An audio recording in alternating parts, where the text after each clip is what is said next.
Hello, Phil here from Wings of Pegasus and welcome to another analysis video. If you enjoyed this video, please give it a thumbs up and subscribe. On the agenda tonight, we're going back to 1975 and we're going to be taking a look at Mick Ronson, and he's going to be playing through Angel No.9. So let's get Mick up on screen and see how he gets on.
I'm just going to jump in there because Mick is one of those guys that you will associate with David Bowie and being behind David. And the way that he plays and the control that he has on the fretboard with his vibrato is something that I'm going to get into a little bit later on. But he's got that control where if you are playing with a guy like David, the way that David could compose and the diversity with which he composed means that if you are playing guitar for David Bowie, you've got to be so versatile with your playing, but you've got to have control of the notes on the fretboard, get them to sing, and that is exactly what Mick has got. It is so controlled the whole way through. At no point do you ever get the impression that Mick is losing his way or doesn't have a real clamp on the expression of his playing, and that is all down to his techniques. It's one of those things that I mention about the technique of vibrato is keeping that frequency really consistent, keeping those waveforms really even, because then it's going to start sounding like a voice. And Mick has got such great control that he could get that frequency really slow but really consistent. And the first thing you'll find is that when somebody's playing with an inconsistent vibrato, it just sounds weird. It doesn't sing. And it's one of those things you can look out for in the great singers is the control that they have, keeping those waveforms, the frequency really even so that the note sings. I have mentioned in the past that that technique in particular is going to be the one that gives players their personality and their own unique stamp on their playing, so you know that it's them playing as soon as they start getting their fingers on that fretboard. But also, another important thing I want to bring up is Mick playing, not pushing the tempo in terms of playing a million notes a second or trying to get overly technical. Another thing I want to draw your attention to is a trap that a lot of players fall into, especially early on in their lead playing, because every player has a ceiling to their technical ability, and it's really tempting to try and play fast all the time, but you will go through that ceiling as soon as you do. As soon as you get to 101% of your technical ability, you're going to start making mistakes and you're going to start sounding sloppy. And this is the last thing that you want to have as a lead guitarist. And Mick is a shining example of a player who is always playing within their technical ability, but because they are, is always sounding under control. There are no mistakes, and he can start to express through every single note that he's playing. And because this track in particular is slower in tempo, it needs that sound of control, and it especially doesn't need a million notes a second. It wouldn't serve the track. And as soon as you start serving the track, that is where the lead guitar will shine. And Mick, being so experienced and having played at such a top level with a unique composer like David Bowie, it means that he has got the ability to play melodically but also always serve the track. Just to put the focus on Mick's tone as well, because just before I finished the video, he had a little bit of that wah-wah being introduced, and throughout the first section of this performance, he's on that wah-wah but fully closed, so it means that you get that really dull sound in terms of being muffled. We haven't got any top end here. As soon as you open that wah-wah pedal, that's where you get all of that top end, and the wah-wah is that shift from that bright sound to that dull sound. So Mick is using, for the most part, that duller sound of that closed wah-wah pedal. Just putting the focus on Mick's vocal, because it's almost got a punk edge to it, because we're not really holding on notes for days here with vibrato, and it's not a showy vocal, it's an edgy vocal. And certainly Bowie said himself that Mick was the perfect foil for his Ziggy Stardust character, because Mick was the opposite. It was the yin and the yang, and that worked really well on stage. And I think because Ziggy Stardust was almost feminine, certainly early on, and Mick was described as Bowie as being defiantly masculine, and that's why it worked so well. Just a quick bit of background information on Mick, because he started out when he was young playing cello, but then he heard Duane Eddy playing the guitar and decided to switch over. And if you want to check out Duane Eddy, he's on this channel somewhere as well, so you can check out his playing. But Mick, in 1965, this would have been when he was about 19 years of age, he was in London and he was in various bands, but he didn't do particularly well in the bands that he was in at that point, so he moved back to his hometown of Hull in 1970. So when Mick was in Hull, he was searched out by John Cambridge, and he'd played with John previously in London, and now John was looking to put a band together called The Hype to back up David Bowie. And he found Mick marking out a rugby pitch, because Mick was working at the time as a gardener for Hull City Council, but he convinced Mick to join up with The Hype. So Mick joined up with David in 1970, and they started working on Man Who Sold the World. He also did the arrangements for the album Hunky Dory and did the string arrangements for Life on Mars. And it was after this point then they became known as the band Spiders from Mars. So with the album The Rise and Fall of Ziggy Stardust and the Spiders from Mars, Mick had a huge input, because he was putting the arrangements together, but he was also playing the guitar, obviously, but various instrumentation that he was putting into that album, and really put his own stamp with David on how that final record would come out. In 1974, just the year before this performance, Mick was ranked in at number 2 of the best guitarists of the year in Cream magazine, and number 1 was Jimmy Page and number 3 was Eric Clapton. So he was very well respected as a guitar player, but also he was one of those guys in the industry that a lot of artists went to in order to get him to play on their recordings. In 1976, David Cassidy had his track Getting It in the Street, which Mick played on,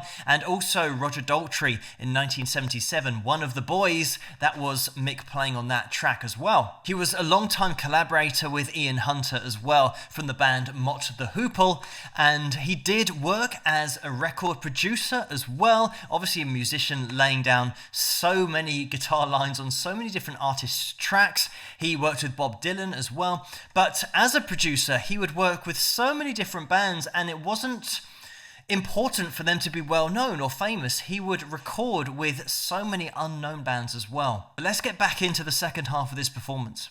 You gotta channel through so I can have it all. Yeah.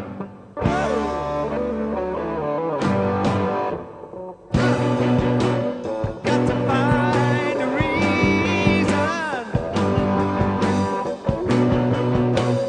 Feel the way I do. Yeah, but I'm getting kinda tired of pleasing them. But I want you here beside me. Yes, I do.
Turn around, take a good long look at what they're trying to do to me.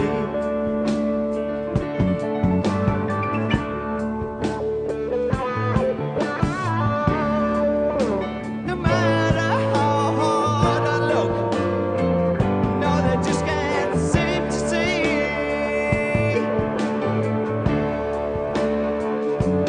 But I got to find a reason to feel the way I do. Yeah, but I'm getting kinda tired of pleasing them. But I want you here beside me. Yes, I do. Whoa. Yes, I do. Yes, I do. Yes, I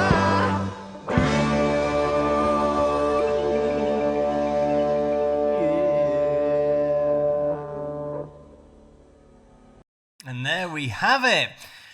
Such a solid performance the whole way through.